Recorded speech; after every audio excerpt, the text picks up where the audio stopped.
Bom, boa noite. Sejam todos bem-vindos e bem-vindas novamente. Hoje a gente vai falar de um pacote na biblioteca do Python que é muito usado em análise de dados, e o pessoal que trabalha tanto com ciências experimentais como data science usa bastante, que é o Pandas. O Pandas ele é uma biblioteca bastante complexa, uma biblioteca que tem muitas opções, né, muitos módulos disponíveis nele, obviamente em Python. E eu não vou ter condições aqui de falar tudo sobre Pandas, né? Essa semana vai ser a semana do Pandas. Tanto hoje como quinta-feira a gente vai falar de Pandas. Eu vou passar para vocês alguns exemplos de aplicação. Mas o que eu vou dar aqui, na verdade, é uma introdução ao Pandas. A gente vai falar de muitas funcionalidades do Pandas, mas, obviamente, não vou poder cobrir tudo. Então, eu vou dar o pontapé inicial para depois vocês mergulharem lá, se assim desejarem ou precisarem, mergulharem lá na documentação e se divertir com esse pacote, que é bastante útil.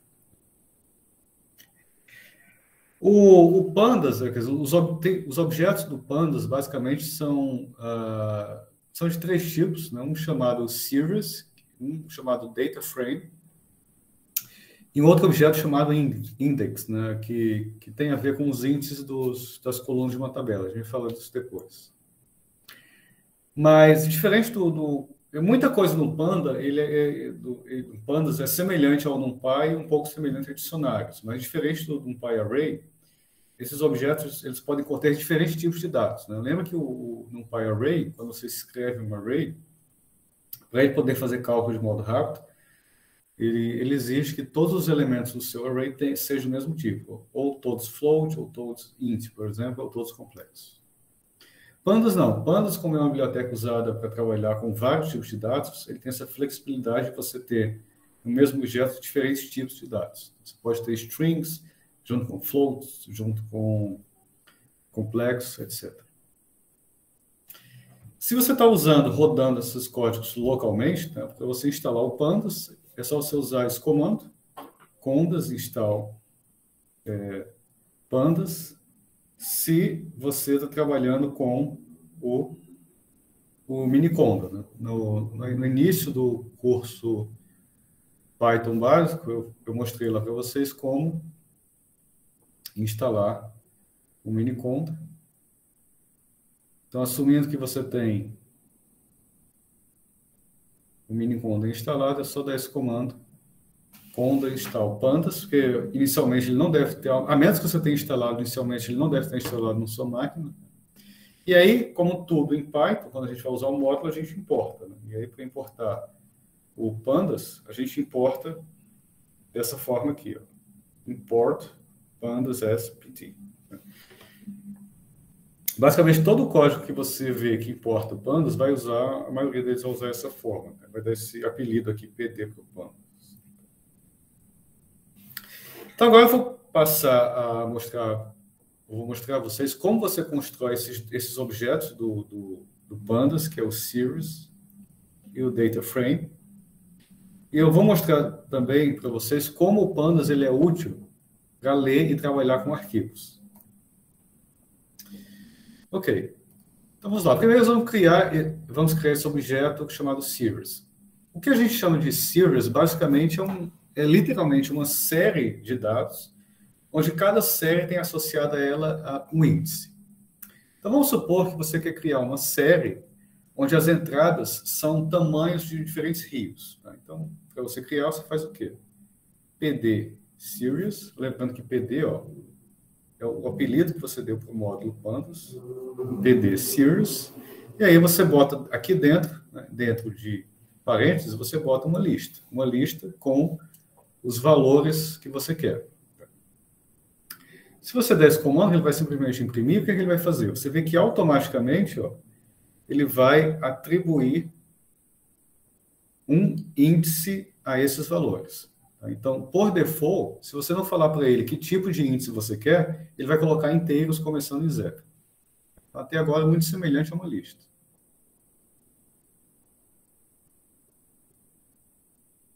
ou um array.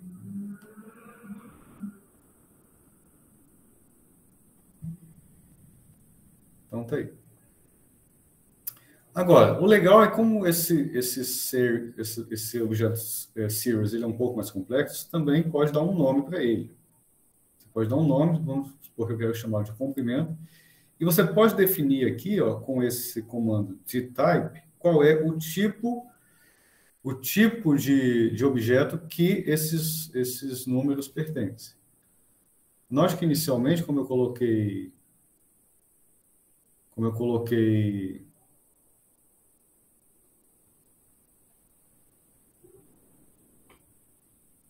valores inteiros, inicialmente ele estava como inteiro, mas aqui quando eu dou esse comando dtype float, eu estou dizendo para ele que todos esses números aqui são flutuantes. Então vamos ver como fica isso no código. Então vamos lá. Vou aumentar aqui os... Bom, como de costume, a gente sempre importa os módulos no começo, né? Como eu vou usar PyPlot também no NumPy, em geral sempre uso NumPy, então eu sempre importo aqui, ó, NumPy e pandas as id. Então aqui, ó, eu criei esse objeto chamado series com esses números e vou mandar imprimir. Tá aí, ó. Por default, ele vai atribuir um índice, ó, esse aqui é o índice inteiro, começando em 0 a cada entrada dessa. Agora, veja que, como eu não coloquei nenhum ponto aqui, ó, tá vendo? Nenhum ponto para dizer que esses números são flutuantes, ele vai entender como inteiros. Agora eu vou dar um passo um pouco mais complexo. Vou dizer qual é o nome desse series e vou dizer para ele que os elementos são float. Quando eu fizer isso, agora note que ele vai colocar ponto zero em todos eles, ó, tipo float, e aí ele imprime aqui o nome. O nome dessa série aqui é comprimento, né? Foi o nome que eu dei. Então, tudo bem. Até agora, nada muito diferente do que um NumPy array ou uma lista. Mas o que você pode fazer agora? Você não é obrigado a usar esses inteiros como índice, né? E isso é que é interessante no Pandas. No lugar de usar inteiros como índice, eu vou dizer explicitamente para ele quais são os índices associados a cada varlobês. E como isso aqui eu estou representando o tamanho de rios, nada mais natural do que eu escolher índices com o nome dos rios. Então, se isso aqui é um conjunto que representa o tamanho dos rios, ou o tamanho de rios, então, o que é mais natural é que eu defina o índice como sendo o nome dos rios. No lugar de ser um inteiro começando em 0, eu vou definir um objeto, eu vou definir esse objeto aqui como uma lista, tá? E esse index aqui é o argumento que você passa para você dizer para ele quais são os índices. Eu vou dizer para ele, obviamente, essa lista aqui tem que ter o mesmo tamanho da de cima. Então, index vai ser o nome dos rios, tá? E vou deixar esse name aqui, é simplesmente o nome da sua série. E aí, ó, aqui. Agora, a sua série, tá? Note que aqui, como agora eu não coloquei essa opção de type, e os números são inteiros, agora, ele voltou a ser inteiro. Agora, o ponto é que agora eu nomeei o índice. Tá? Eu falei para ele que esse entrada aqui está associado a esse índice, que no meu caso é o nome do rio. Então, esse tipo de indexação, onde você dá um nome específico para o índice associado a um valor, se chama indexação explícita. Você dá explicitamente para ele qual é o nome do índice. E aí, ó, esse objeto aqui, ó, tamanho rios, que é um objeto do Pandas chamado series, ele tem esse atributo index. Então, se você dá... lembra que toda vez que você tem um objeto, bota ponto, bota um comando aqui, não coloca parênteses, você está chamando um atributo desse objeto. E aí, esse objeto aqui tem esse atributo index. Quando eu der esse comando, ele vai retornar quais são os índices, que é o index, não, índices desse objeto. Retornar para mim. Ele vai retornar, isso aqui não é uma lista, tá? Isso aqui é um objeto, é um outro objeto, um objeto específico do Panda chamado indexes. E uma vez que eu tenho esse objeto, eu posso acessar os elementos dessa série da mesma forma que eu acesso elementos num array ou numa lista.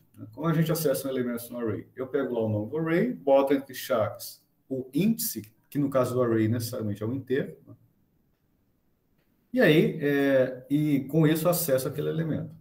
Então, por exemplo, se eu quero acessar qual é o tamanho do rio Nilo, o que é que eu faço? Eu boto o tamanho dos rios, que é o nome da série, e o índice que eu quero, o índice que eu quero, o índice da informação que eu quero. Como eu quero o tamanho do índice Nilo, é só botar o tamanho dos rios entre chaves Nilo. Tá? Note que esse índice aqui é um string, tá vendo? Esse índice aqui, ó, ele é um string. Ele vai retornar que o tamanho do Nilo é 6.650 quilômetros.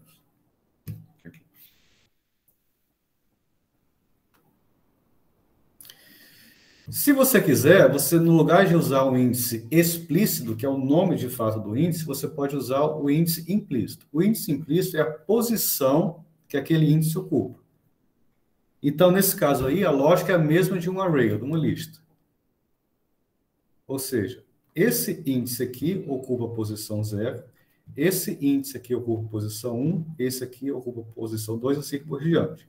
Então, se eu quero usar índice implícito para determinar o tamanho do rio Nilo, eu vou fazer tamanho dos rios, chaves 1, tá? Porque ele está na posição 1. Dependendo do que você quer, uma notação ou outra pode ser mais conveniente. Deixa eu ver se não estou passando nada aqui.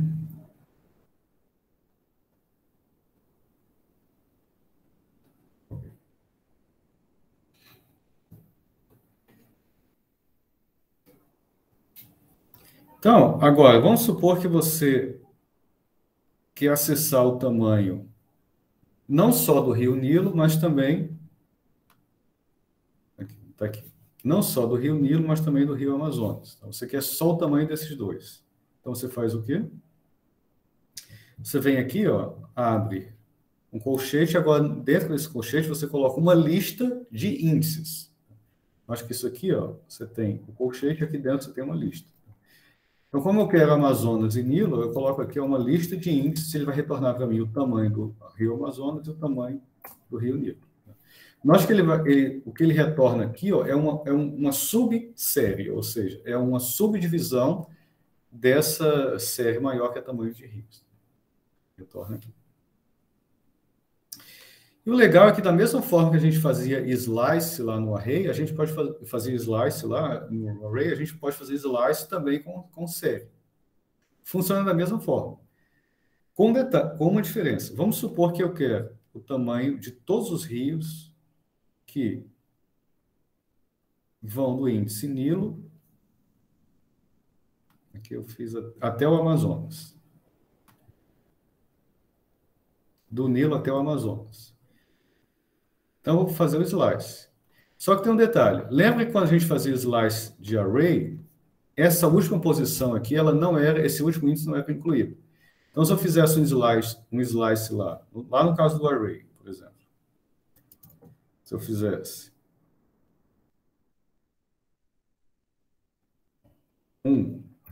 5, o que ele ia pegar? Ele ia pegar o elemento na posição 1, desculpa, o elemento que está no índice 1 e ia até o índice 4, ou seja, ele não ia até o índice 5. Na verdade, isso aqui, ele ia até a posição 5, mas ele ia do índice 1 ao índice 4.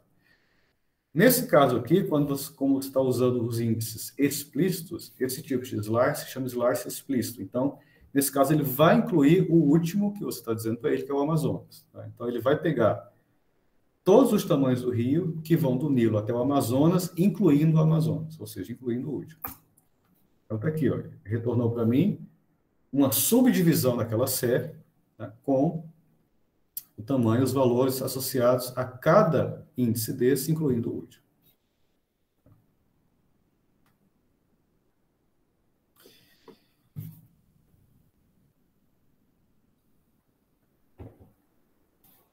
E aí, da mesma forma que a gente fazia vetorização lá com o array, a gente pode fazer vetorização com séries do Pandas também. Só lembrando, o que é vetorização? A vetorização é uma operação que você faz, né? Você não coloca um loop explícito, e quando você faz essa operação, ele vai fazer, quando você manda ele fazer essa operação, ele faz essa operação em todos os elementos do array, tá? De uma vez, sem precisar fazer um loop. Vamos supor que você queira transformar essas medidas, esses tamanhos que estão em quilômetros, para milhas. Então, vou definir uma variável aqui, quilômetro para milha, que é esse valor, que é o valor de conversão, e eu vou simplesmente pegar o tamanho dos rios e multiplicar por esse valor. Quando ele fizer isso, ele vai fazer a operação nos valores, não é nesses valores aqui, não é nos índices. Então, está aqui, ó. Vocês dão Enter antes para definir. Então, ó, ele vai retornar agora novamente os índices, tá? E aí os valores agora foram multiplicados por esse fator de conversão aqui. Note que aqui eu não precisei fazer loop nenhum, eu simplesmente falei para ele, ó, pega os valores do tamanho dos rios e multiplica por isso. Ele vai já multiplicar todos eles de uma vez. E você também pode fazer operações booleanas, operações de comparação. Então, por exemplo, vamos supor que você... Note que agora o tamanho dos rios tem esses valores aqui, porque eles foram transformados. Vamos supor que você quer agora todos os rios que têm tamanhos menor que 4.000. Então, quando você faz essa operação aqui de dentro, ele vai retornar uma variável booleana, ele vai retornar true ou false. Quando você chama, isso aqui retorna true ou false, para cada índice desse. Aí, quando você coloca isso aqui como índice para a sua série, ele vai verificar cada índice desse e ver quais são verdadeiros. Os que forem falsos, ele vai descartar. O que forem verdadeiros, retornar true, ele vai guardar. Como eu quero todos eles todos aqueles que são menores de 4.000, obviamente, o único que vai dar falso é esse. Esses outros vão passar. Então, eu devo esperar que o Nilo suma essa lista, né, dessa série. Então, tá aí, como esperado, o Nilo sumiu, porque é o único que vai retornar falso aqui, né? Porque, obviamente, isso aqui é maior que 4.000. Então, quando você tem uma tabela de dados e você você pode fazer um filtro desse tipo, de uma vez só. Então, isso aqui é uma única linha de comando, sem precisar fazer nenhum loop, e já faz isso para você automaticamente, num código, obviamente, está implementado nesse módulo, por trás da gente.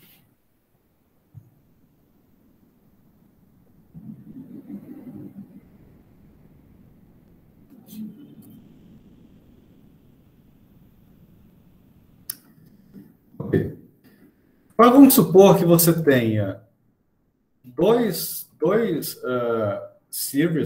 séries diferentes, e você quer fazer um cálculo com os elementos dessas séries. Você quer criar uma nova série, onde essa nova série vai ser resultado de um cálculo que vai usar elementos dessas duas séries. Então, vamos pegar um exemplo da astronomia. Você pode criar também uma série, tá, como um dicionário, a partir de um dicionário. Então, vamos supor que eu vou criar essa série aqui, chamada massas, PD Series. Eu vou passar para ele um dicionário, aqui dentro eu vou passar um dicionário, onde a chave desse dicionário vai ser o nome do astro, tá? O nome das luas, nesse caso tem Terra aqui também, e o valor associado à chave vai ser a massa, tá? Por isso que eu estou chamando essa série aqui de massas. Eu vou criar uma outra série chamada raios, onde eu vou pegar, novamente, o nome do astro como chave e o valor agora vai ser o valor do raio. Se você comparar essa série aqui de massa com essa série raio, você vai ver que tem índices aqui na massa que não estão presentes no raio. Só esqueci de falar. Quando você cria uma série dessa forma, as chaves do dicionário automaticamente vão ser os índices. Então, por exemplo, aqui na série raio não tem Calisto. Ou seja, você vai tentar combinar séries que têm índices diferentes. O que acontece? Vamos ver o que acontece quando você tenta combinar séries que têm índices faltando, né? Eles têm índices comuns, mas, por exemplo, tem um índice que está lá, pelo menos um ou dois, lá que está em massa, que não está em raio. Mas vamos supor que eu vou usar essas duas séries para criar uma outra série, onde eu vou calcular a gravidade de cada um desses astros, tá? Desses objetos astronômicos. Vamos lá. Eu vou definir aqui, ó.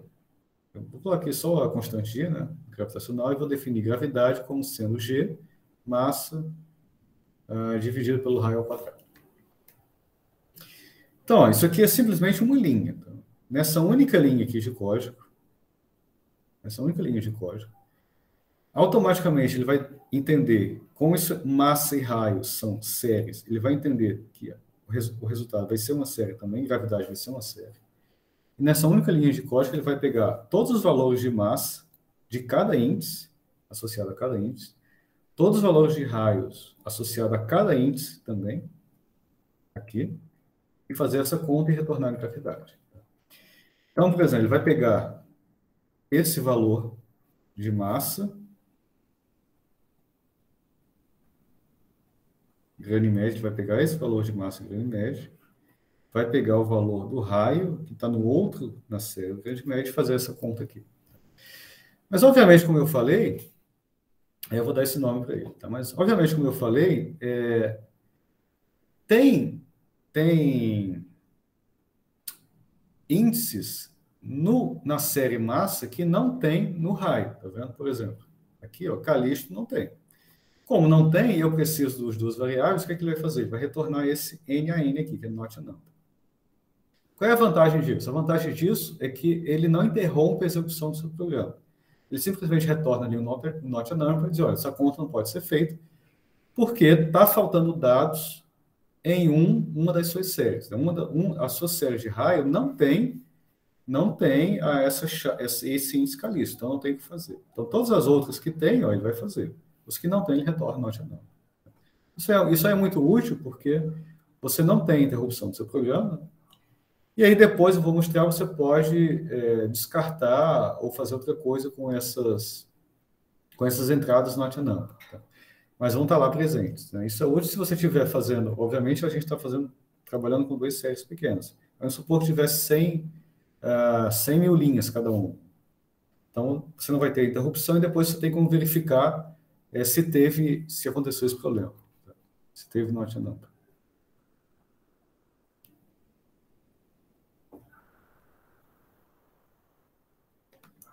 Então, aqui, estou mostrando o código.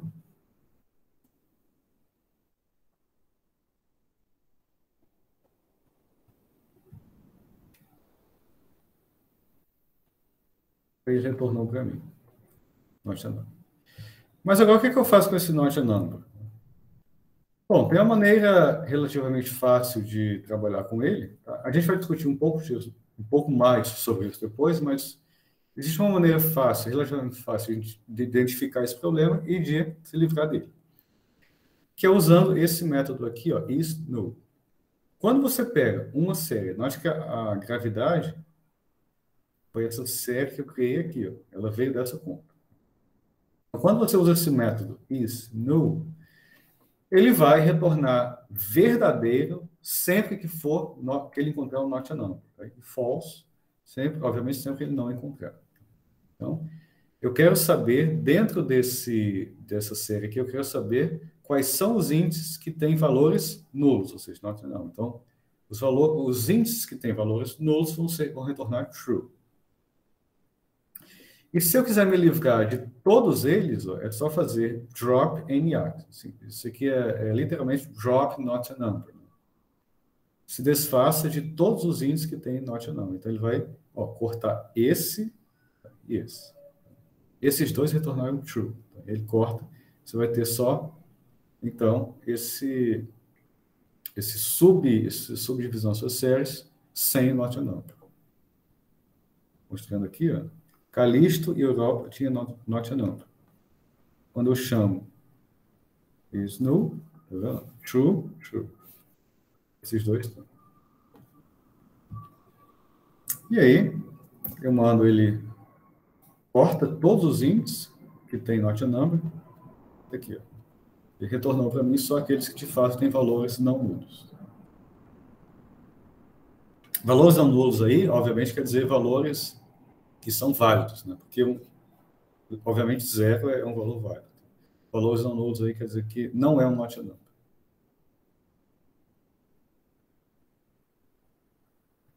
Ok? Alguma pergunta?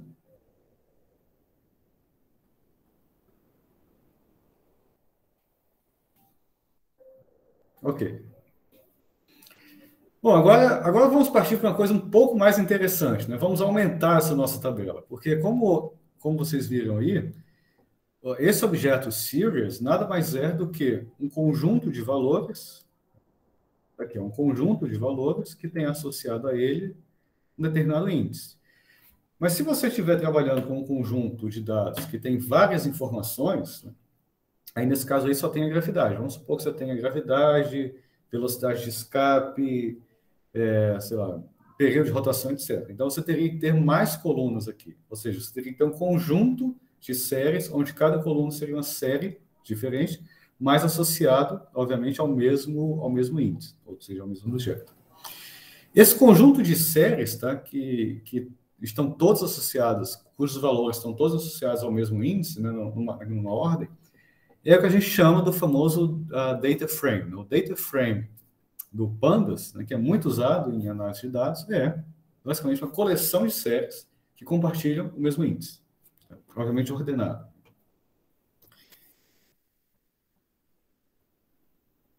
E aí a grande vantagem disso está quando a gente vai ler arquivos e trabalhar com grandes arquivos de dados. Tá? Mas só para a gente entender melhor como funciona um pouco os meandros desse objeto, eu vou começar mostrando como a gente cria um data frame e aí vamos fazer algumas brincadeiras com ele. Então, vamos supor que eu quero criar um data frame de objetos astronômicos e esse data frame, esse conjunto de dados, vai ter para cada objeto 3 informações: a massa, o raio e o nome do planeta. Nesse caso, eu estou querendo associar esses objetos que eu vou associar a esses valores vão ser as luas, essas luas aqui que está listado. E para cada lua dessa, eu quero saber qual é a massa, o raio, qual é o planeta a qual essa lua pertence. Então vamos lá, vamos criar um data frame a partir de um dicionário. Como eu faço isso? Quando eu crio um data frame a partir de um dicionário, tá, eu vou passar para ele, obviamente, no dicionário você tem as chaves, e essas chaves aqui, como vocês vão ver, vão ser as colunas da minha tabela. Tá? Pensa no data frame como uma tabela de dados. Essas chaves aqui vão ser as colunas da minha tabela. Aqui, associado a cada chave, eu tenho uma lista, e essa lista, obviamente, vai ser os valores daquela coluna. E aí, ó, isso aqui, então, vai ser o meu conjunto de dados. A esse conjunto de dados, eu vou associar um índice. Tá? Lembra que o data frame é um conjunto de séries, e séries têm índices, então, eu vou associar um índice. E aí, para criar o data frame, é só passar esse comando, pd data frame, onde esse dados aqui é o dicionário e index é a lista com os índices explícitos. Vamos ver como fica. Aqui. Criei um dicionário de dados, as chaves massa, raio e planeta. Associada à chave, eu tenho uma lista com os valores de cada um deles. E eu vou criar uma lista chamada índice, que vão ser os índices do meu data frame. Né? Da mesma forma que eu tinha índices na série, agora eu também tenho índice no data frame, já que data frame é uma coleção de séries. Note que aqui, para ficar mais interessante, aqui nos dados referentes ao raio, eu coloquei essa palavra none. Tá? None é um objeto do Python que retorna basicamente um not a number. Então, o none ele se enquadra como um flutuante, mas ele é um valor não válido, é literalmente um not a number. Então, eu coloquei de propósito aqui o not a number para a gente simular um conjunto de dados que tem informações perdidas, tá? Aqui, informações não numéricas. Então, criei dado, data, criei index, eu vou criar uma data frame. Para criar o data frame a partir desse dicionário, eu passo data como dicionário, passo índice como uma lista. Eu vou botar esse DF aqui embaixo para ele imprimir para mim esse data frame. Tá aqui. Primeira diferença em relação à série, tá? O Jupyter, ele vai mostrar um data frame para você de modo diferente da série. Quando você tem uma série, o Jupyter mostra assim, tá? Com um fundo branco igual a esse tipo de caractere, característico esse tipo de fonte característico de programas de computador. Note que quando você tem um data frame, tá, ele faz uma tabela um pouco mais interessante, né? Ele coloca em negrito os índices, tá vendo? Os índices, e em negrito também as colunas. Só para repetir, ó, note que massa, raio e planeta são as chaves desse dicionário que viraram as colunas. Tá? Raio e planeta. E aqui o índice, esses índices estão aqui, então são os índices explícitos, referente a cada uma das entradas. Tá? Então, para cada lua dessa, eu tenho o valor da massa, o valor do raio e o planeta a qual essa lua pertence. Note que esses valores do raio que eu botei aqui no none, que eu botei de propósito, eles aparecem aqui ó, como not a number. Ou seja, eu estou simulando aqui um data frame que eu tenho valores não válidos. Então, criei o meu data frame aqui para a gente brincar um pouco com ele. Antes de mexer nesse data frame, eu vou mostrar para você como você pode criar também um data frame a partir de uma série. Tá? Aqui a gente criou um data frame a partir do dicionário. Tem um dicionário e o índice foi uma lista. Eu também posso criar um data frame se eu tiver um conjunto de séries. Como a gente viu no exemplo anterior, eu tinha uma série chamada massa, uma série chamada raio e uma série chamada gravidade.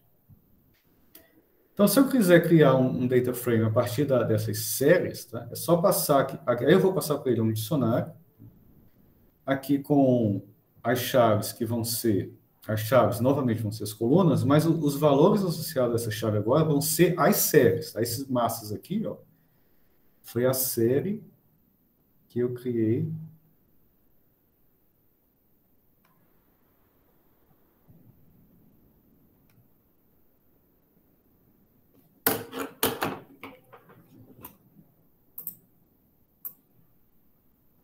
Esse massa foi a série que eu criei aqui, tá vendo? Massa é uma série, raio é uma série, e gravidade foi a conta que eu fiz, que é uma série também. Então aqui, ó, eu passo para ele a chave do dicionário, que vai ser a coluna, e o valor referente a essa chave vai ser as séries. Tá? Então, basicamente, ele vai pegar aquelas séries e organizar em colunas. Então, o data frame é isso, é uma série organizada em colunas. São séries organizadas em colunas. Então, tá aí. Eu chamei esse data frame de DF2. Isso aqui é só para ilustrar como a gente pode criar data frame de séries. Mas, a partir de agora, eu vou me concentrar nesse data frame aqui, né, que nós criamos. Tem o nome das luas e essas três informações. Vamos supor que você queira acessar todos os valores da coluna massa, ou seja, a massa de todos as luas. O que você faz? Bom, você vai usar uma notação muito semelhante ao que a gente está acostumado quando trabalha com sequência. O meu data frame é DF.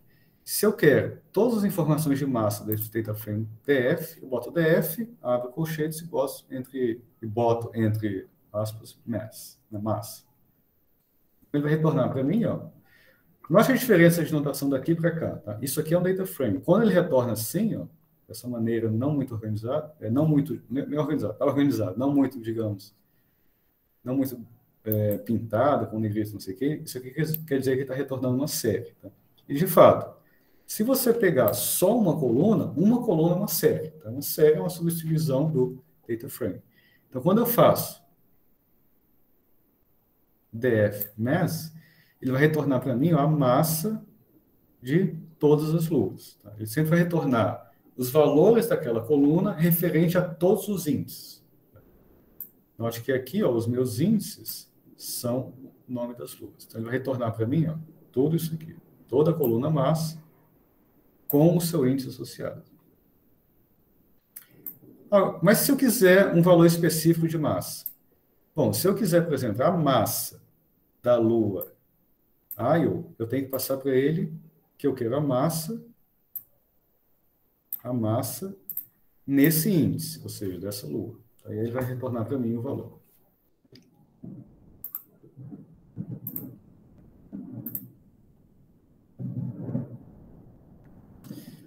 Agora,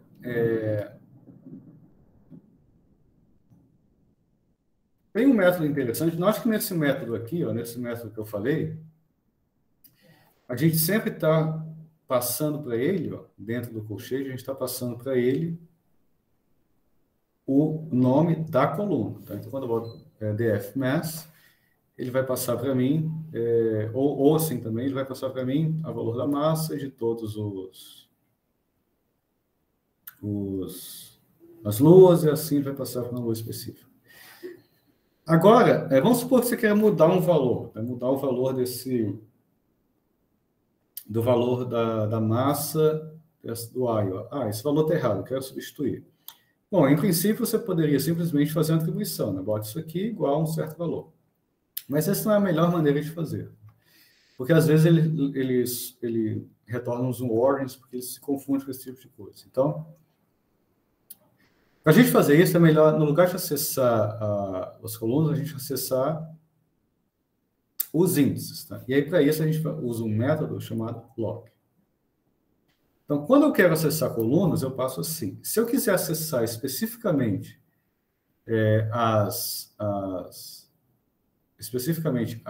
os índices, aí eu coloco df.lock e aqui eu boto o índice. Então, agora ele vai retornar para mim todos os valores, ou seja, todas as colunas referente a esse índice aqui, Europa. Nós que aqui, eu estava buscando informação na coluna. Quando eu boto lock, o que eu tenho que passar para ele é o índice. Então, quando eu faço df.lock Europa, ele retorna para mim todas as informações dessa índice, ou seja, agora ele vai correr na linha. Vou colocar aqui para ficar mais claro. Aqui. Esse aqui é o meu delta frame. Tá? Se eu quiser acessar todas as informações só da Lua Europa, isso quer dizer que eu estou querendo acessar a informação de um índice específico. Para acessar a informação de um índice específico, eu vou usar esse método lock. Tá? Então, eu passo df lock. E aí, quando você bota lock, aqui dentro, necessariamente, você vai ter que passar um índice. Nesse caso aí, Europa. Ele vai retornar para mim a massa. Você vê que nesse data frame o valor do raio não existe, entra no AMP e o planeta junto.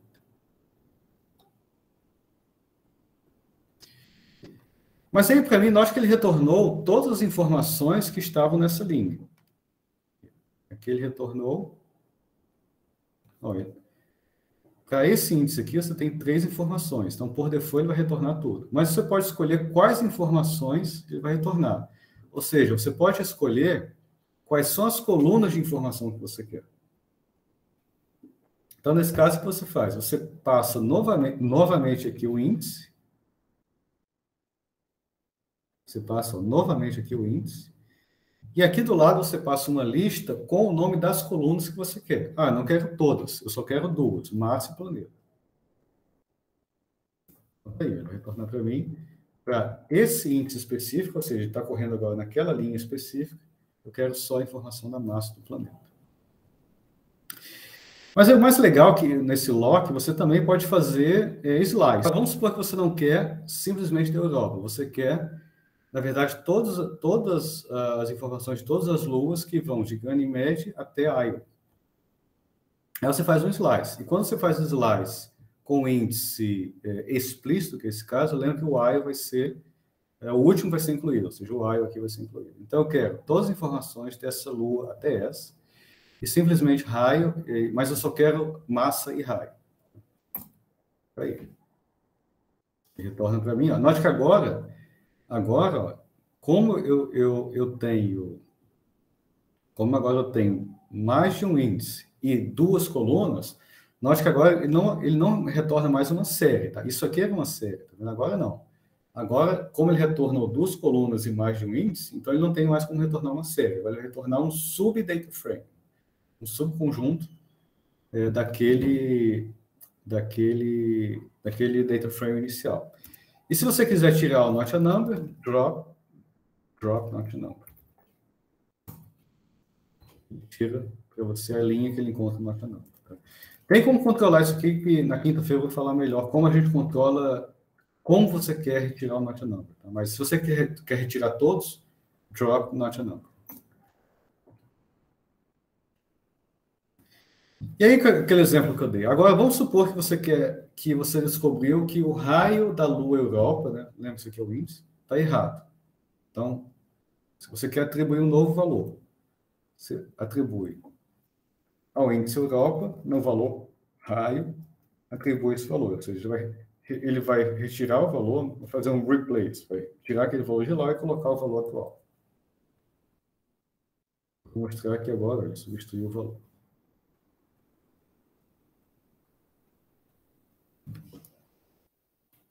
Qualquer pergunta, fiquem à vontade para fazer. Ok. E você também pode fazer aqui dentro, tá? Se você tiver você pode fazer aqui dentro também, se você quiser, operações de comparação. Então, por exemplo, vamos supor que você quer guardar no seu data frame só aqueles objetos cujo raio são menores do que esse valor aqui. Então, como você faz isso? Tá?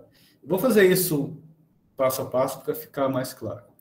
Eu vou criar um índice aqui chamado IDP. E esse índice vai ser um índice que vai retornar, vai ser um conjunto, na verdade, então uma série que vai retornar true ou false. Agora, como eu estou interessado em testar o valor do raio, note que aqui eu não estou usando o lock, tá vendo? Eu estou usando diretamente o df colchetes raio, porque eu estou querendo acessar os valores das colunas. Eu quero todos os valores de raio de todos os índices. E eu vou testar isso aqui. Então, ele vai passar linha por linha e ver e testar em qual delas o raio é menor do que esse valor. Sempre que for, ele vai retornar true. Sempre que for maior, obviamente, ele vai retornar false. Então, tá aí. Esses três verdadeiros, os dois primeiros falsos. Tá? Note que isso daqui, ó, isso aqui é uma série. Agora, se você quiser, o que você pode fazer? Você pode pegar esse índice e jogar numa notação desse tipo. df.lock e db. Só que tem um detalhe. O que ele vai fazer? Ele vai pegar esse índice e vai correr nas linhas. Né? Lembra que o lock ele está olhando para os índices. Então ele vai correr nas linhas. Toda vez que ele encontrar falso, ele vai descartar. Toda vez que ele encontrar true, ele vai manter. Acontece que, nesse caso, é óbvio, mas quando você faz isso, você tem que ter um certo cuidado, porque quando você joga um índice desse tipo para que ele guarde algumas informações, esse índice aqui, ele tem que estar, os índices têm que ser exatamente os índices do seu data frame. Tá? Então, esse índice aqui, né, essa série aqui, que relaciona o índice com o booleano, tem que ser exatamente os índices que você observa no seu data frame original. Nesse aqui. Para que ele possa, de fato, fazer a comparação.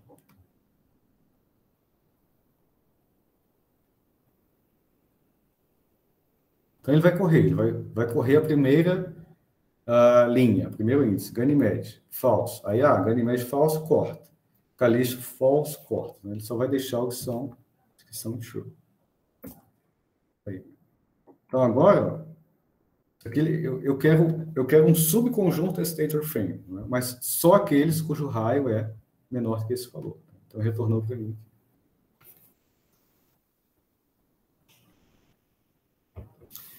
Se você, como eu falei, tá, eu fiz um pouco devagar isso para a gente ver como funciona. Eu defini esse objeto, que vai ser uma série, e essa série eu vou botar aqui dentro para fazer esse filtro. Tá?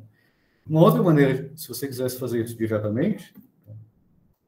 Se vocês forem ler os códigos provavelmente vai ser a maneira que vocês vão encontrar, é pegar isso daqui, ó, e colocar direto aqui dentro. Né? Eu fiz assim, ó, defini essa série DB e coloquei aqui.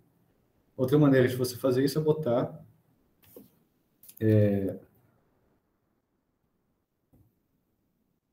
direto aqui dentro.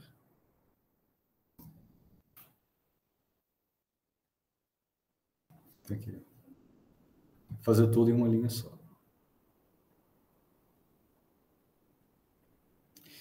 E aí, ó, da mesma forma que a gente usou lá em cima, aquele método para acessar coluna, índice, né? Aqui com o lock você também pode acessar um valor específico, mas a diferença é que a primeira entrada agora vai ser o índice e a segunda coluna. Então, se eu quero um valor específico, aí, eu quero a massa da Lua Europa.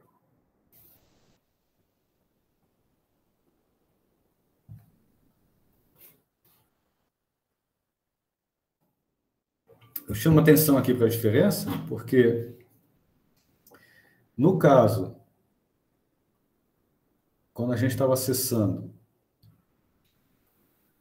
os valores chamando a coluna, a gente, a gente sempre passava primeiro a coluna, depois o índice. Aqui com o lock vai ser o contrário. No lock, você sempre primeiro passa a linha, no caso o índice, depois você passa ou o nome da coluna, ou uma lista com as colunas que você quer.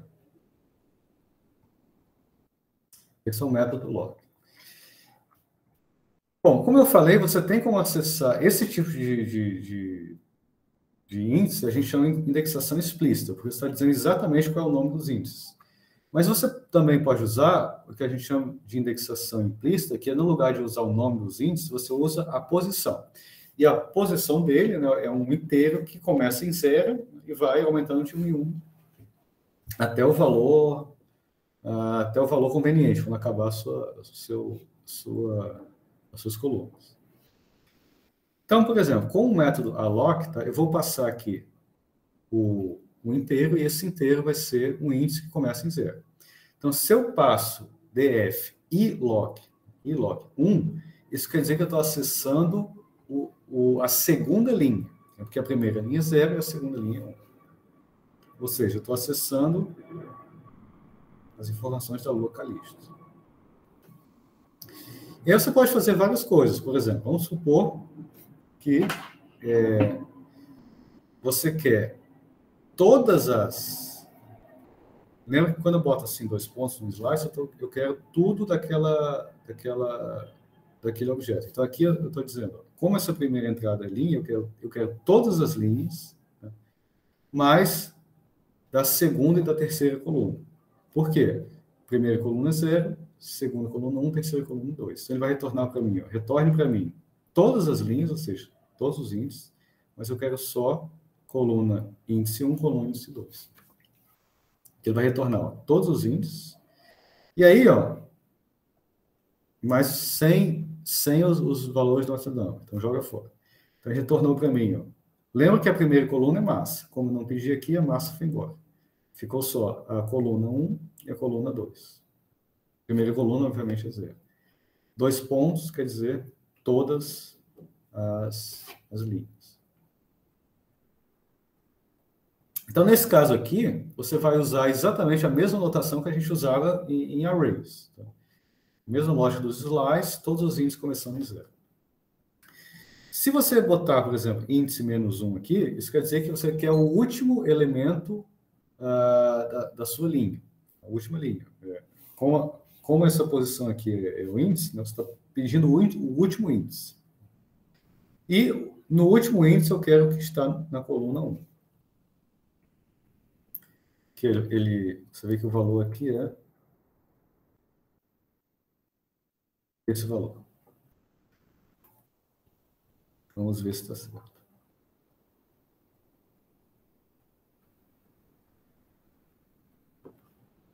Vamos lá. Menos 1, última linha, coluna 1. Última linha é essa aqui, ó. Por isso, menos 1. Coluna 1 é o raio. É esse valor aqui. Então, de fato, retornou o esperado.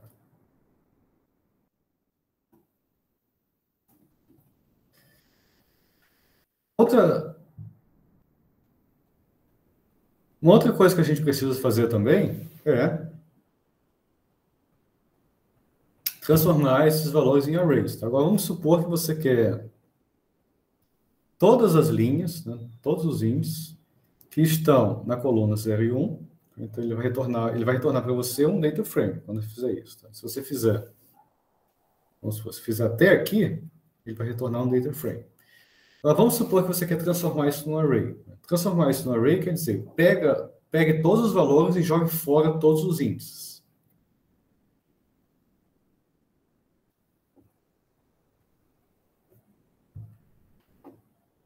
Jogue fora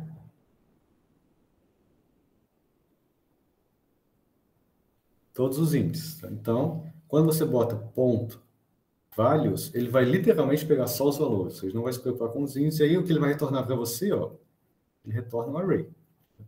E a partir daí, você pode fazer a conta que você quiser. Né? Quando você tem a data frame, você já pode, mas para caso você precisa especificamente de um objeto array para alguma função, você bota lá ponto values, ele retorna só os valores, né? e esquece os índices. É uma situação que está interessado só nos valores.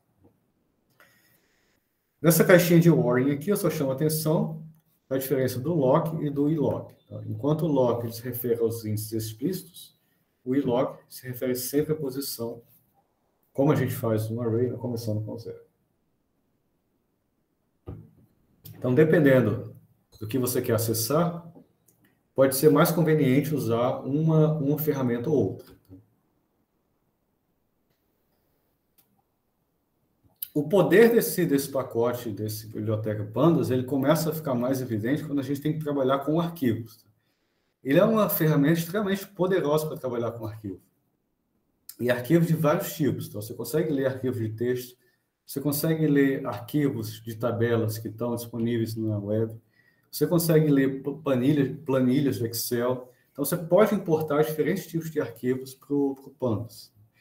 E o Pandas tem uma ferramenta muito boa para juntar arquivos, para trabalhar com valores como aquele not a number. Dá para fazer muita coisa com ele. Eu vou mostrar aqui agora só algumas das principais funções.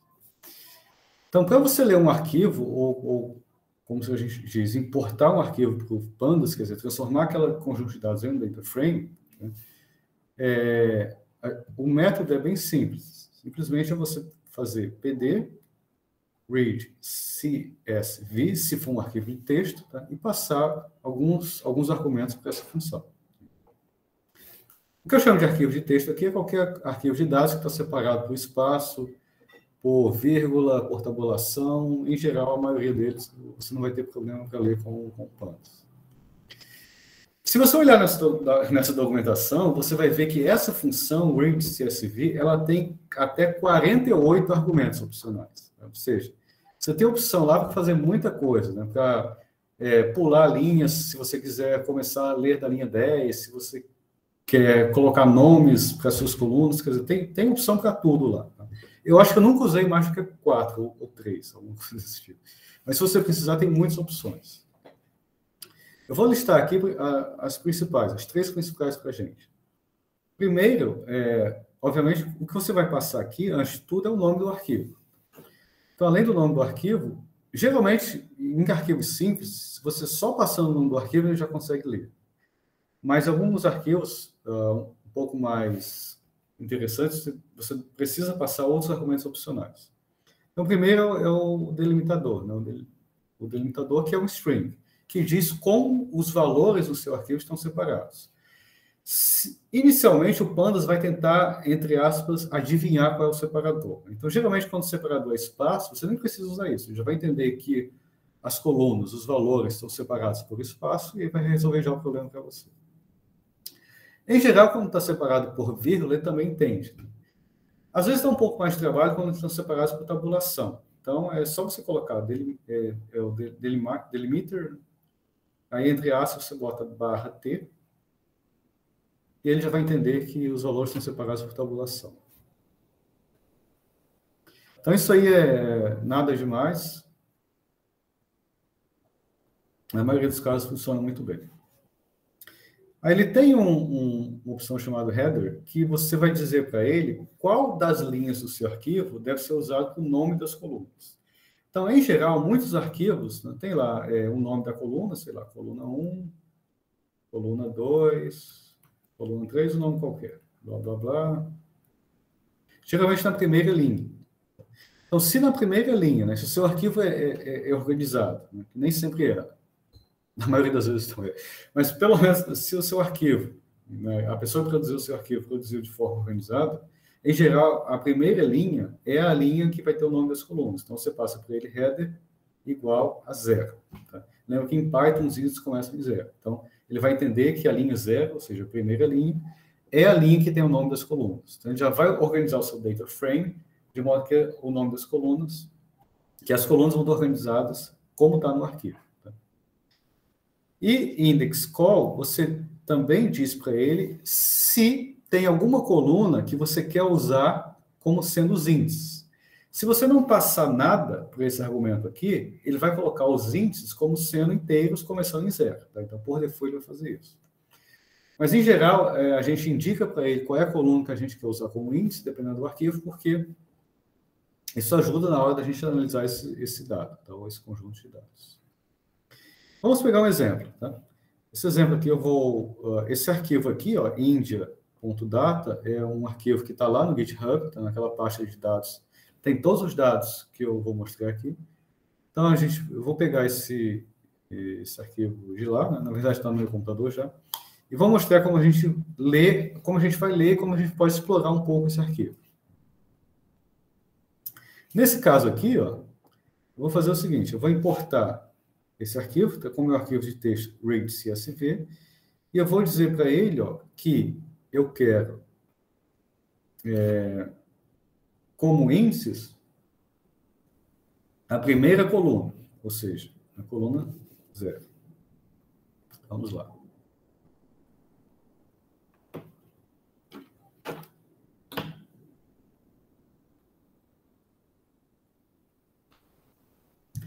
Aqui. Inicialmente, eu vou ler esse arquivo sem opção nenhuma. Então, vou colocar simplesmente o nome do arquivo. Está aqui, read CSV, e passei para ele o caminho e o nome do arquivo.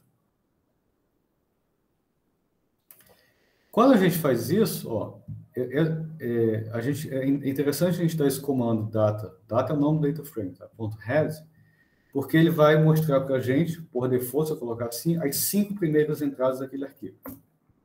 Então, tá aí, ó. Automaticamente, ele já identificou o nome das colunas, tá, desse arquivo. Você tem aqui, ó, várias colunas. Tá? Estado, população masculina, população feminina, área de cada estado, meio a educação masculina, a taxa de fertilidade e a educação, o índice de educação feminina. E você vê que, por default, ele colocou os índices, que ele sempre vai fazer isso, colocar por default os índices começando, como inteiros, começando em 0. Mas nós que, para esse tipo de arquivo, você deve perceber que é mais interessante usar o nome dos estados como índice. Porque, para cada índice desse, eu tenho todas as informações daquele determinado estado. Então, para mim, é mais interessante tomar a primeira coluna como sendo os índices. Como a primeira coluna é a coluna 0, é só passar esse argumento, índice call igual a 0. Está aí. Agora sim, aqui estão as colunas, e os índices agora são o nome dos estados. Tá? Então, isso veio direto do arquivo. Esse comando data.head, ele mostra para mim, por default, as 5 primeiras entradas. Tá? Se eu quiser mais, é só colocar aqui. 5 está pouco, eu quero 7. Mostra as 7 primeiras entradas. Se você quiser ver o que está no final do seu arquivo, outra opção é usar data.tail. Literalmente a cauda. Tá?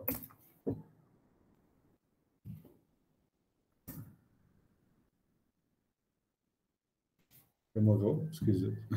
Que aí ele mostra qual é o final, as últimas 5 entradas do seu arquivo.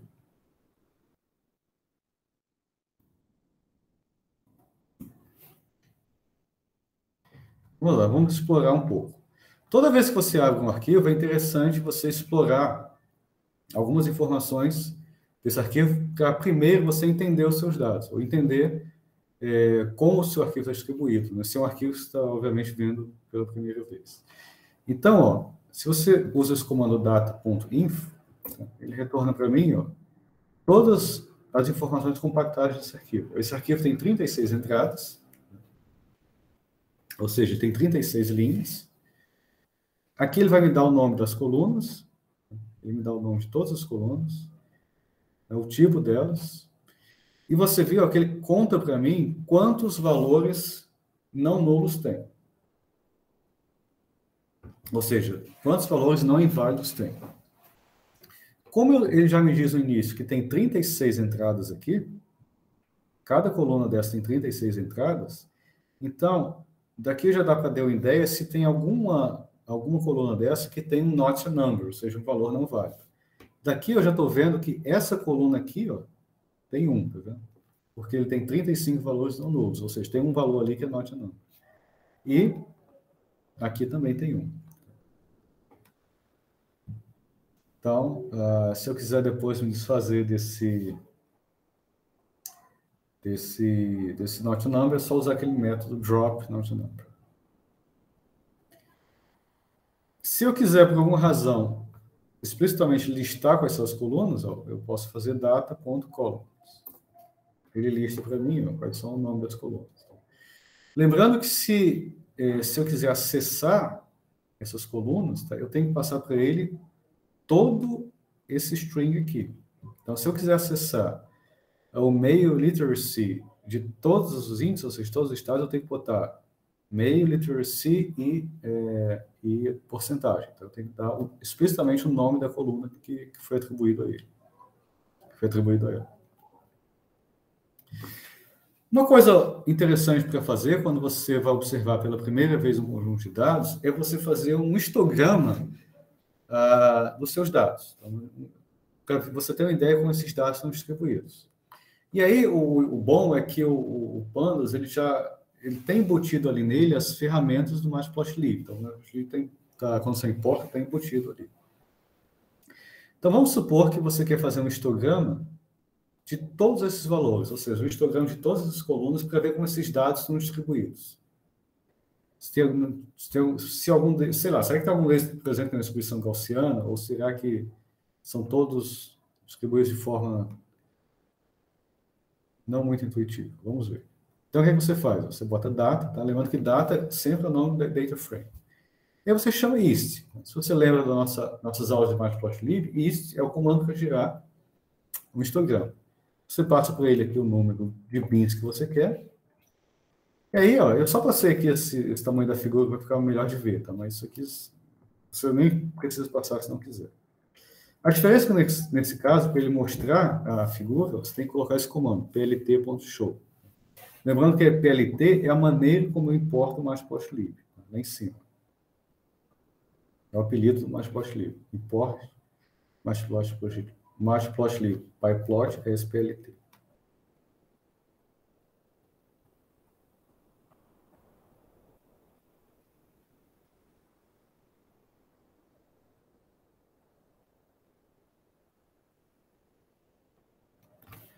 Então tá aí, ó.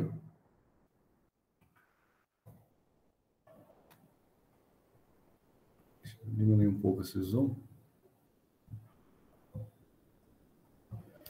Ó, ele automaticamente, ó, nós que ele já vai fazer para mim um histograma, automaticamente já vai colocar o nome aqui em cima da coluna e vai distribuir todos esses dados em histogramas com 30 bins.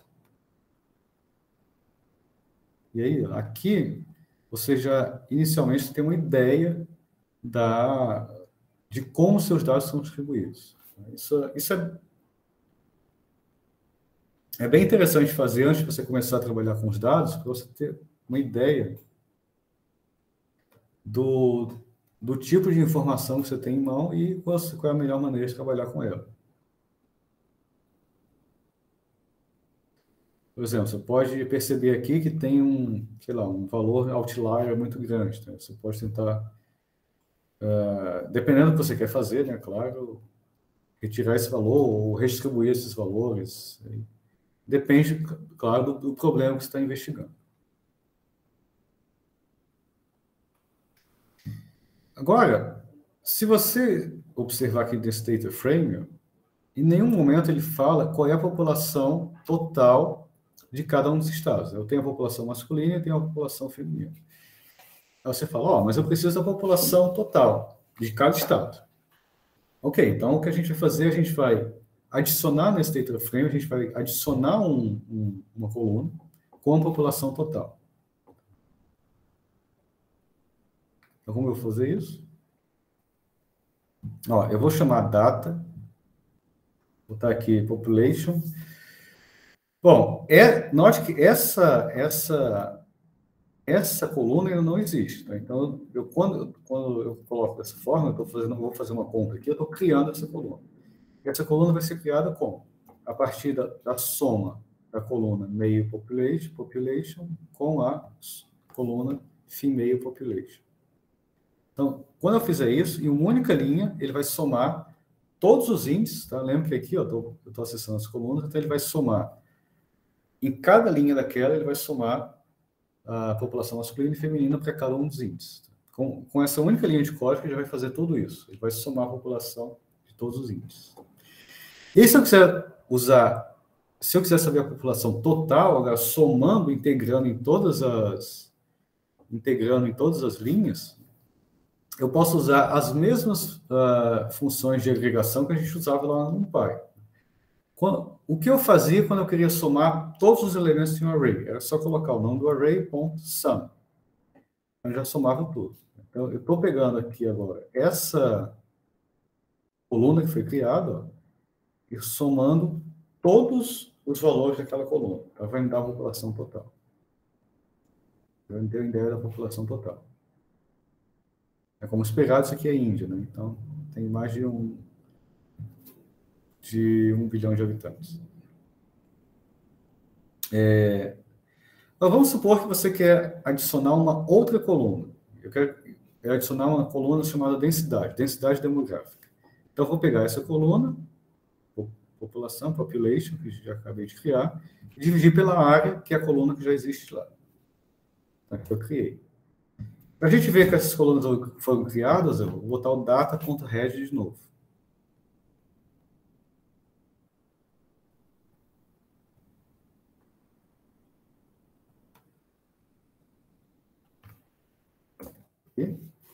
Aqui, ó.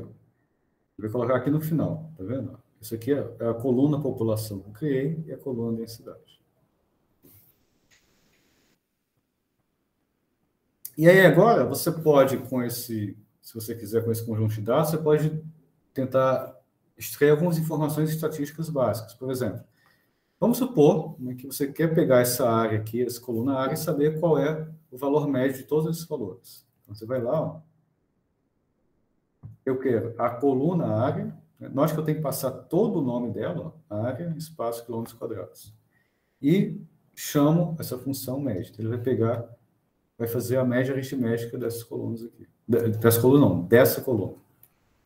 Aí retornou para mim a média aritmética. Outra coisa que a gente precisa saber, às vezes, também é mínimo e máximo. Então, vamos supor que você quer saber, nessa coluna aqui, male literacy, qual é o valor mínimo. Então, o valor mínimo dessa coluna. Aí, o valor mínimo é esse. Só que tem um detalhe, esse valor mínimo em si, ele pode não me dar muita informação, porque ele me diz qual é o valor mínimo dessa coluna aqui, mas não me diz qual é o índice onde tem esse valor mínimo. Ou seja, a pergunta que eu quero responder agora é o seguinte, qual é o estado é índice, que tem a população masculina com menor índice de alfabetização? Então, eu vou usar o IDX-mínimo, porque o IDX-mínimo ele vai me retornar o índice onde tem o valor mínimo dessa coluna.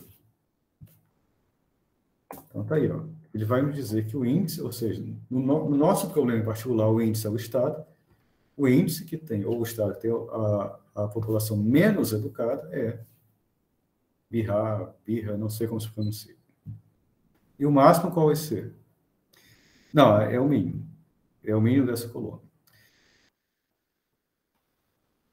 Agora, vamos supor que você queira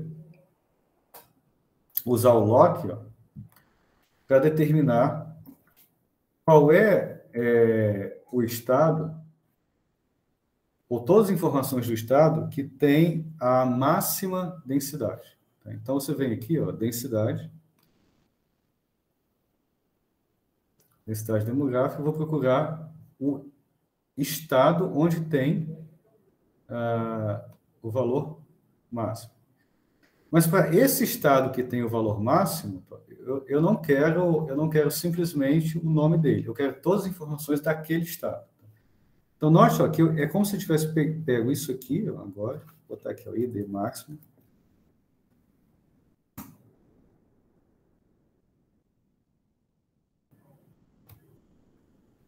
E colocado aqui. Obviamente, aqui eu estou fazendo uma outra coluna. Tá? Vamos supor que fosse densidade. Tá exatamente para ficar mais claro.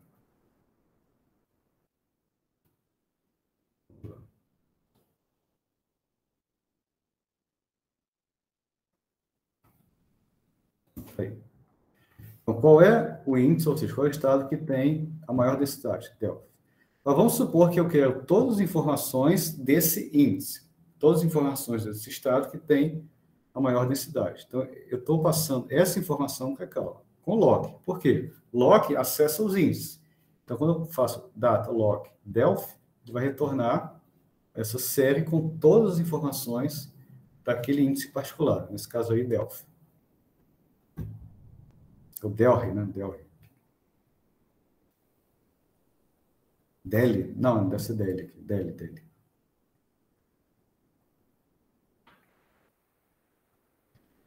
E se você quiser, por alguma razão, verificar, observar, pelo menos, correlação entre essas variáveis, então você também, se você quiser fazer um plot para observar a correlação, você pode chamar essa função novamente plot e o scatter. Vamos supor que você quer fazer um diagrama de dispersão entre a coluna da educação feminina e a fertilidade. Essas duas colunas aqui. Então, você simplesmente passa para ele o nome das colunas, tá? E aqui você vai passar para ele os mesmos argumentos que a gente passa quando usa a função scatter do matplotlib. Tá? Nesse caso aqui, o tamanho pode ser um array, mas como eu não tenho um array, eu só quero um valor, observar um gráfico de dispersão simples, eu vou passar um tamanho 30 fixo e uma cor fixa que é vermelho. Esse tamanho aqui é o tamanho do ponto.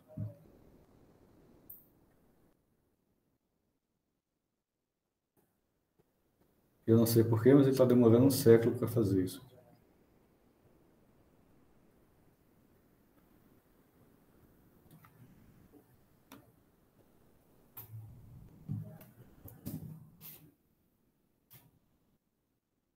Ah.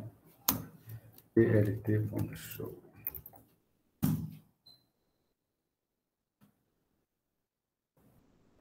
Tá aqui. Um gráfico de dispersão, tá? Onde ele plota para mim as colunas que eu quero. Tá? É uma maneira também de você explorar correlações entre os dados que estão nas suas colunas. Aqui é o mesmo gráfico, ele repetiu porque eu dei o comando várias vezes. Então, tem outras funções de agregação. A função de agregação é essa função que pega os vários valores e retorna um único valor como informação combinada de todos eles. Então, tem outras, além de... Esses aqui são os mais óbvios, máximo, mínimo, média, mas tem também desvio padrão, se você quiser, vai ser... Desvio padrão seria STD.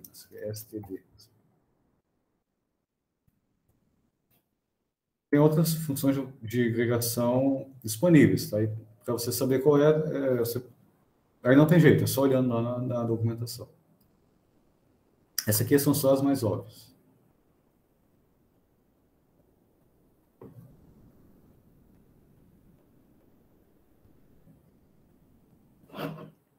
Ok. Então, bom, eu espero que eu tenha mostrado um pouco a vocês do poder do Pandas, né, para trabalhar com arquivos de dados. Nesse caso, que a gente viu arquivos de texto. Mas o legal é que você pode, eu não vou falar aqui, mas você pode também, se você tiver uma planilha Excel, tá, você também consegue ler com Pandas, basta você, a diferença é que no lugar de ser Read CSV, é algo como Read Excel, se não me engano. E aí você importa também para o seu data frame uma planilha de Excel. Então, quem precisa trabalhar com Excel, pode também usar o Pandas para isso, para ler uma planilha de Excel. Mas o legal é que o Pandas também permite você ler tabelas que estão disponíveis em páginas da web. Tá? Com esse método aqui, que é o read HTML. Se você está rodando, vai rodar esses códigos localmente, provavelmente você precisa instalar algumas coisas no seu computador antes de fazer esse comando funcionar. Tá? No meu, eu tive que instalar essas 3 bibliotecas aqui, com o Conda. Tá? Se você usa Linux e se você tem o Miniconda instalado, basta você dar esses comandos que ele vai instalar. Se você usa o Windows, se você usa o Windows e usa o Miniconda no Windows, basta você abrir a sua janela do Anaconda, do Miniconda, e dar esses comandos. Bom, para você ler, o legal de você ler tabelas disponíveis em HTML com Pandas é que ele vai retornar uma lista de data frames. Por que uma lista? Porque se você tiver, digamos, 5 tabelas na sua página da web, ele vai formar um data frame para cada tabela daquela. Então, ele vai formar uma lista de data frames, onde cada entrada dessa lista é um data frame referente a uma tabela da sua página web. E aí, como você faz? Muito simples, você passa para ele read HTML, aqui você passa o endereço da página, e aí você pode, se quiser, no nosso caso, eu vou representar isso aqui, você passa para ele qual é a linha que você quer que seja o seu header, ou seja, a linha que vai ter o nome das colunas, e qual é a coluna que você quer que seja tomada como índice. Então, vamos pegar um exemplo. Eu vou pegar esse exemplo aqui. Essa página aqui, eu vou abrir para vocês. Ela tem várias informações astronômicas.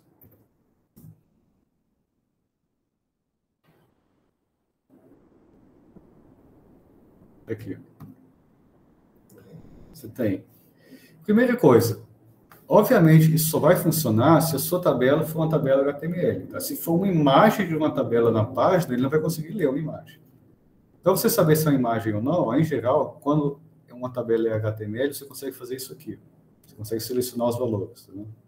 Se você não conseguir fazer isso, então o que você tem não é uma tabela HTML, é uma imagem. Aí, obviamente, você não vai conseguir ler. Então, nesse caso aqui, eu tenho 4 tabelas. 4 tabelas. Aqui com informações sobre os planetas, aqui com informações também físicas sobre planetas anões, e aqui dados orbitais dos planetas, principais dos planetas anões. Então, eu posso ler todas essas tabelas de uma vez fazendo o seguinte. Vou aqui, vou chamar de URL, isso aqui é só o nome da variável, você pode chamar do que você quiser. Tá? Eu chamei de URL, só que é mais óbvio. Botei aqui, entre aspas, o endereço, e vou passar para ele. URL, header 1. Por quê? Porque se você olhar aqui, isso daqui para ele é a linha 0. Tá? Para ele, você vê que o nome das colunas está na segunda linha, ou seja, na linha índice 1. Por isso que eu botei header igual a 1 aqui.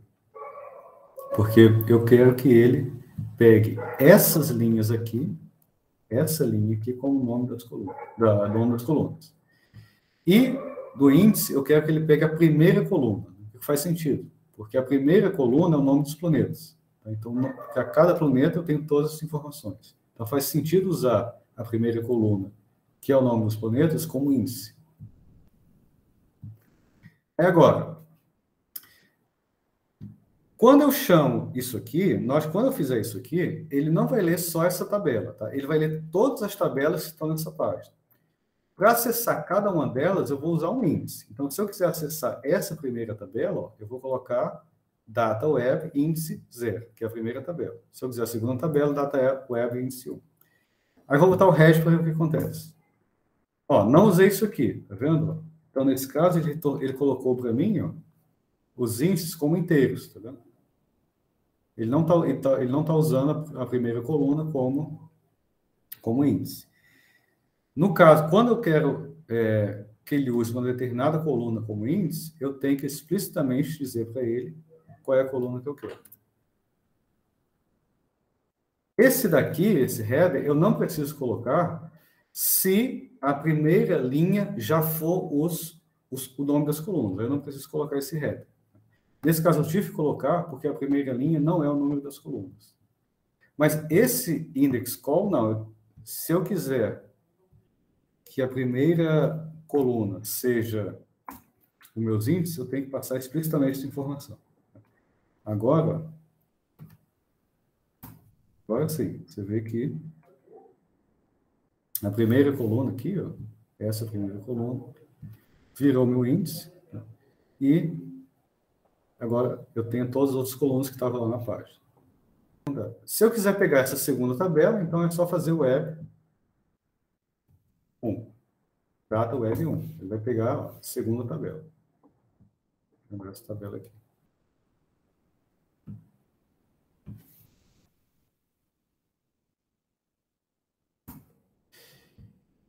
E uma vez que eu tenho isso daqui, ó, isso aqui eu simplesmente importei essa tabela HTML para o meu data frame. E a partir daqui eu posso fazer exatamente a mesma coisa, tudo que eu fiz antes, porque isso aqui agora é um data frame. Tá? Então, tudo que eu fiz antes, no exemplo anterior do arquivo, daquele arquivo da Índia, eu posso fazer aqui. Sei lá, por exemplo, vamos supor que eu quero saber, nessa coluna aqui, essa coluna da massa, né? A massa em relação à massa da Terra, qual é o valor máximo? Desculpa, não qual é o planeta que tem a maior massa? Então, Júpiter. Provavelmente vai retornar aqui qual é o índice da maior massa, né? E eu estou usando o nome dos planetas como índice. Então, não vou repetir aqui, mas é tudo que a gente fez antes, então você pode fazer com esse data frame, porque agora aquela tabela ali é um data frame dentro do seu notebook.